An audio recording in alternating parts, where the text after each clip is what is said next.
All right, welcome back. This is Module 3, where we're going to be talking about finding those rental investment properties. We're going to chat about where to look, how to find them, and how to reach out to the owners to see if they're interested in selling you their property. So as we talked about in the introduction, we are going to be using the Deal Spotter system for the first part of this course as we go through the process from finding that rental property all the way leading up to closing on it and purchasing on it, because it covers everything that you need to know from identifying that potential rental property all the way leading up to the process of closing on it, buying it, owning it, and renting it out for potential cash flow. So you're asking, where do I find my rental properties? Well, the perfect rental property usually is in a high demand, low supply area. This makes them easy to find, and usually the rental market is pretty stable. We're looking for places with a stable population and low growth so that prices aren't being driven through the roof. You're usually looking for a newer home or a home at the beginning of its maintenance cycle, which means maybe they have a newer furnace and a newer roof and a newer water heater and newer appliances, so you're not having to fork out cash to repair or replace these things a few years into your investment. Look for a location with a positive political environment, something that's landlord friendly. The last thing you want to do is get caught up in a lawsuit in a state that favors tenants. You want to set yourself up for success, so look for a landlord friendly environment. I would avoid HOAs. Usually that comes with a higher cost, which creates an obstacle for cash flowing on your rental property. Let's talk about the lead generation sources that we use. We focus mainly on distressed homeowners. And the reason we focus on distressed homeowners is because we can create a win-win situation. Now, as real estate investors, we need discounts, right? We can't be buying stuff at full retail value. We need to go find homes that we can pick up at a discount so that we can cash flow. Your normal homeowner who's current on their mortgage and loves where they live and has built equity in their home is probably not that excited to be giving you an extreme discount on the sale of their property. So we look for people that are in situations where we can come in and solve their problems. A lot of people who are going through pre-foreclosure or going through divorces or have had a death in the family or are facing bankruptcy are in a situation where their real estate is causing undue stress. These are the people we talk to because these are people that we can help out of their bad situation and usually create a win for ourselves in the form of a discount on the real estate. So absentee owners, bankruptcies, free and clear houses, high equity houses, low equity houses, high rate of evictions, pre-foreclosures, probates, houses that are upside down on their mortgage, houses that are contaminated with meth, divorcing families, property tax delinquencies, vacancies, expired listings for sale by owners. These are all great areas to look for potential rental properties.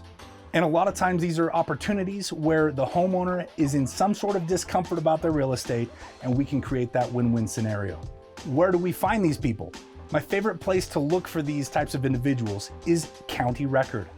Now, whether you're working with the recorder's office for things like property tax delinquencies, or the courthouse for things like bankruptcies and foreclosures, or the health department for things like meth contamination, you're going to be able to find public record of addresses and individuals who need your services and your help. There's also an opportunity to create some inbound marketing.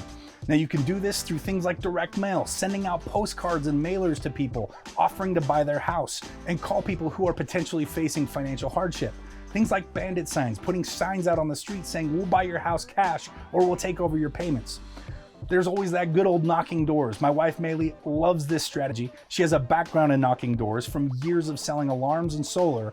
So she's adapted that same strategy to go out and find rental properties. She'll knock the door, have a conversation with the homeowner, and it's turned into many, many deals that we've added to our portfolio. A lot of times sticky notes are a great thing. You can write a little note on a sticky note saying, hey, I love your house. I'm very interested in purchasing it, and stick that note on the door. They'll give you a call when they get it. Also, your warm market, letting people know that you are there to help people out of bad situations in their real estate, and that you're looking for people in financial struggles, people who are about to be foreclosed on, families that are going through divorce. You can help these people exit their real estate without damaging their credit. Letting your warm market know what you're doing will translate into a ton of referrals in your inbox. Now, one thing to keep in mind as you're categorizing your lead generation is to remember your investor DNA. Now, what is your investor DNA? Well, you have to stop and think to yourself, what set of problems and what set of benefits do I want to take on? Are you a high-end real estate investor? Do you want to invest in high-end properties? Now remember that with high-end properties, comes a high-end cost, but also high-end problems come along with high-end properties. You're gonna be called a lot more for very, very silly things by your tenants. You may, with a low-end property, you may be called only if the house is burning down. Whereas on a high-end property, they'll probably call you when the garage door opener runs out of batteries. So with those high-end properties comes those high-end problems. Also, one of the benefits of high-end properties is usually it comes with a higher cash flow and higher income. Now there's also mid-range properties. This is your standard middle-class neighborhood. It's going to come with a moderate cost. You're gonna have some middle-class problems and there's moderate income. But the nice thing is because of the lower cost, you can invest in more properties at once with the same amount of money. You may decide that you're interested in low-end properties. And with that comes a low-end cost, which means you can spread your capital out and purchase more real estate. But with that low-end cost comes all those low-end problems. Usually you're renting to low-income individuals that tend to distress your properties a little bit more. However, on the flip side, they are easier to rent. Now going into some of the lingo of real estate investing, we talk about property classes by grading them at A, B, or C. An A-class property is high-quality tenants, safe neighborhoods, low turnover, and low vacancy. A B-class property is usually mid-quality tenants in moderate neighborhoods. C-class properties usually involve low-quality tenants in crime-plagued neighborhoods with high turnover and high vacancy.